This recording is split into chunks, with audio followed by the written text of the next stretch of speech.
Hello guys, you all are welcome back to my YouTube channel. ඉතින් අද ඔයාලා එකතු වෙලා ඉන්නේ මේ ID book review එකත් එක්ක. ඉතින් මේ පොත කියවන්න කලින් ඔයාලට අදහසක් දෙන්න තමයි මේ පොත ඔයාලට ගැලපෙනවද නැද්ද කියන එක අරගෙන තමයි මම අද ඇවිත් ඉන්නේ. හරි. ඉතින් අපි මුලින්ම පොත ගැන කතා කරමු.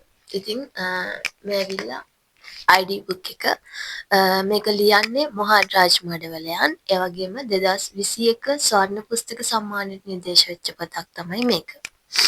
ඒ වගේම මේකේ මිල රුපියල් 1100ක් වුණා. ඒ වගේම මේක පිටු 300කට ආසන්න ප්‍රමාණයක් තියෙනවා. ඉතින් මේ පොත ගන්න කලින් ඔයාලට බලන්න පුළුවන් මේකේ පිටිපස්සේ පොඩි හින්ට් එකක් දෙනවා. ඒගොල්ලෝ කියනවා සැබෑ අමුසැමියන් විදිහට කිකිදෙරක ඉන්දියන් මෙයාලට ඒගොල්ලන්ව දැනුනේ ග්‍රහලෝක දෙකක ජීවත් වෙනවා කියලා. ඊට පස්සේ තව ලයින් එකක් තියෙනවා ඔබ මා හඳුනන බව සිතයි නැවත සිතන්න කියනවා. ඉතින් ඒ වගේම මේකේ මුළු කතාවම පදනම් වෙන්නේ එක පිරිමි චරිතයක් වටේ. ඊට පස්සේ එයා ඉපදෙන්න කලින් එයාගේ ගෙදර වටපිටාව කොහොමද?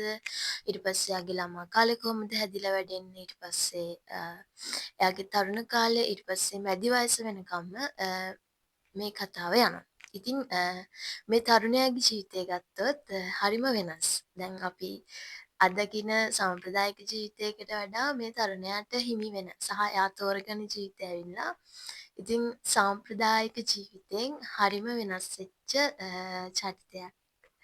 එයාගේ වටපිටාව වෙනස්. ඉතින් ඒක බලමු අපි. මේ කතාව සඳහන් වෙන පිරිමි පුද්ගලයා නම සම්පත්. ඉතින් සම්පත් පොඩි කාලේ අපිට වගේ හරිම අංග සම්පූර්ණ පවුලක් මෙයාට හම්බ වෙන්නේ නැහැ. ඉතින් මෙයාට හම්බෙන්නේ අම්මා තාත්තා සම්පූර්ණ නොවුන අසම්පූර්ණ පවුලක්.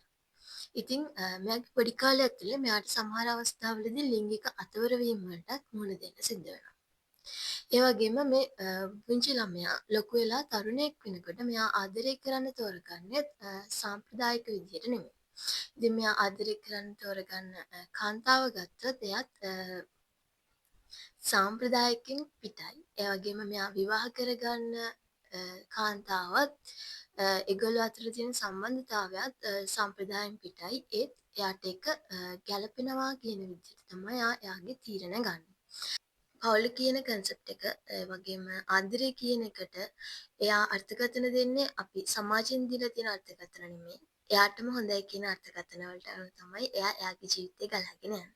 ඒ වගේම තව එක තැනක් තියෙනවා. ඉතින් ආදරය කරන කෙනා අහිමි වුණාම එයා ඒ වෙනුවට එයා ආදරය කරන කෙනෙක් තෝරගන්නවා. ඉතින් එයත් ඒ තෝරා ගැනීමත් හරිම සම්ප්‍රදායෙන් පිටයි. හැබැයි ඒ හැම එකටම එයාට හොඳයි කියලා හිතන අර්ථකථන මේ පොතේ ඉදිරිපත් කරලා තියෙනවා. ඒ වගේම මේ සම්පත් කියන පුද්ගලයාම ජීවිතයේ අවස්ථා තුනකදී සම්පත්, කවිෂ, දහම් කියලා පුද්ගලයන් තුන්දෙනෙක් විදිහට එයාගේ ජීවිතය වෙනස් කරගන්නවා. ඉතින් ඒකත් ඔයාලා මේ කතා පොත කියවලම තේරුම් ගන්න මොකද්ද කියලා. ඉතින් ඒක තමයි මම අද මේ පොතේ ගෙනාපු සාරාංශය.